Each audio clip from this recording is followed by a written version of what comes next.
እንኳን ደስ አላችሁ። አመስግናት መብራን የሕይወት እናት በሕይወት የተነሳችበት ያረገው የክርስቶስ እናት ያረገችበት ዕለት ነው።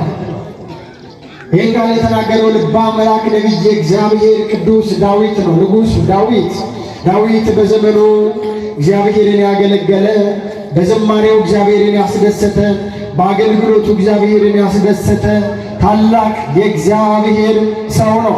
ልበ አምላክ ቅዱስ ዳዊት በዘመኑ በሐዲስ ኪዳን ስለሚሆነው ሁሉ ትንቢት የተናገረ ሰው ነው።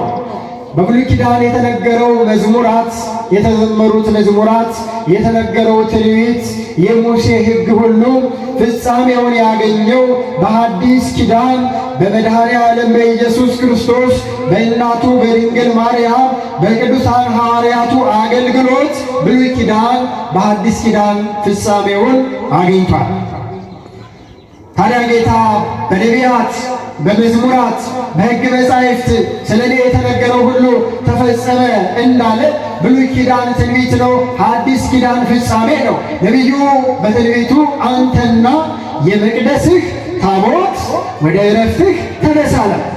ይህን ቅዱስ ዳዊት በጊዜው ለተሠራው ለቤተ መቅደሱና ልጁ ሰሎሞን ለሚሠራው ለቤተ መቅደሱና ወደ ቤተ መቅደሱ ለምትገባዋ ለታቦተ ጽዮን ይህን ቃል ለጊዜው ተናግሮታል። ለፍጻሜው ግን መቅደስ ለተባለው ለኢየሱስ ክርስቶስ ሰውነቱን መቅደስ ብሎ ራሱ ለጠራው ለክርስቶስ የመቅደስህ ታቦት የመቅደስህ የአካልህ የሰውነትህ ማደሪያ ለሆነችው ለድንግል ማርያም እርሷን ይዘህ ተነስ ማለት ነው።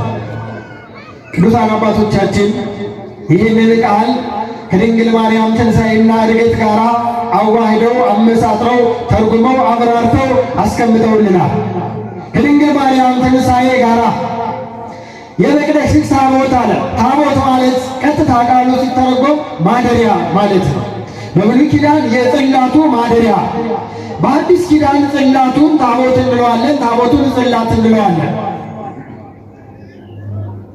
ማደሪያ የመቅደስህ ታቦት ማለት የመቅደስህ ማደሪያ። ምክንያቱም መቅደስህ የሚለው የክርስቶስን ሰውነቱን ነው።